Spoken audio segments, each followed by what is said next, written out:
Bismillahirrahmanirrahim. Assalamu alaikum. Welcome back to Irtisam's Biology. Dear students, today I'm going to teach you our next topic, that is lock and key model and as well as induced fit model. ये दोनों models जो हैं दो different scientist ने जो हैं वो propose किए थे और इन दोनों के मुताबिक हमने जिस चीज़ को डिस्कस करना है वो है एंजाइम और सबस्ट्रेट की आपस में अटैचमेंट। और अटैचमेंट डियर स्टूडेंट्स मैंने आपको प्रीवियस लेक्चर के अंदर बताई थी कि किस जगह पर होती है, एक्टिव साइट के ऊपर होती है। तो ये सारा जो लेक्चर है ये एक्टिव साइट के गिर्द ही घूमेगा। हम स्टार्ट करते हैं अपने पहले मॉडल को, लॉक एंड की मॉडल को। एमएल फिशर ने इसको प्रपोज किया और इसके मुताबिक जो है वो एक्टिव साइट जो है डियर स्टूडेंट्स वो एक रिजिड साइट है। एक्टिव साइट क्या है? एक रिजिड स्ट्रक्चर है। इट्स मीन कि there is no flexibility in the active site. अब देखें कि एक्टिव साइट ऐसी जगह है जहां पर क्या होना है, कैटालाइसिस होना है।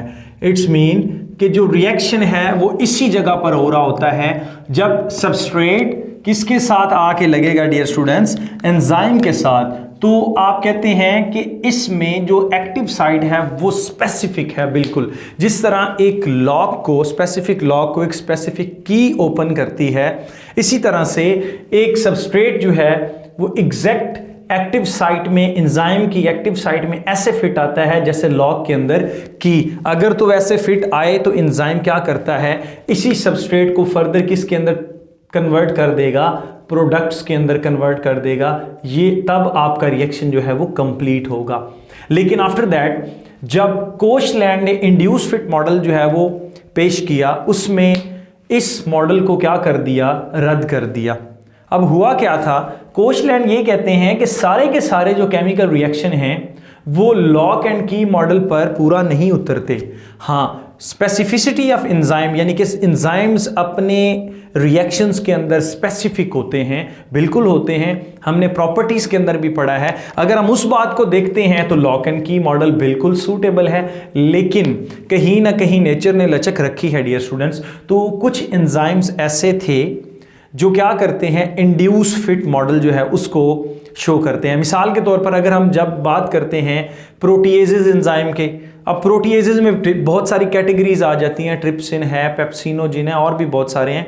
अब ये इनका काम क्या होता है, प्रोटीन को काटना।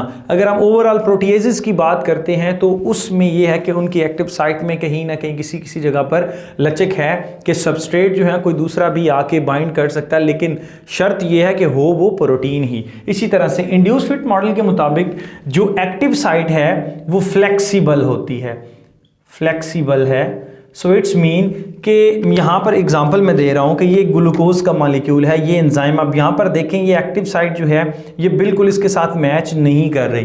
तो जैसे ही ये इसके अंदर लगेगा, मिसाल के तौर पर ये फर्दर इधर आते हैं तो ये एंजाइम कुछ यूं हो जाएगा। इट्स मीन कि इसने अपनी एक्टिव साइट को क्या कर लिया है, चेंज कर लिया है, और इसी तरह से ग्लूकोज इसके अंदर क्या कर चुकी है, बाइंड कर चुकी है। तो ये आपके पास क्या कहलाता है, इंड्यूस फिट मॉडल कहलाता है। इट्स मीन कि जो एंजाइम है उसने अपनी एक्टिव साइट को मॉडिफाई कर लिया है, किसको देखते हुए, सबस्ट्रेट को देखते हुए। इट्स मीन कि उसमें कुछ ना कुछ लचक मौजूद है। एंजाइम जो है वो क्या करता है, सबस्ट्रेट के साथ अटैचमेंट कर लेता है। This is called induce fit model. और ये मॉडल जो है इसको दुरुस्त माना जाता है ये भी ठीक अपनी जगह पर। इसमें क्या था कि बिल्कुल एग्जैक्ट आपका जो सबस्ट्रेट है वो एग्जैक्ट मैच करता है किसके साथ, एंजाइम के साथ। तो डियर स्टूडेंट्स ये थे आज के हमारे दोनों शॉर्ट क्वेश्चंस के topic. Stay connected. Thank you and अल्लाह हाफिज़।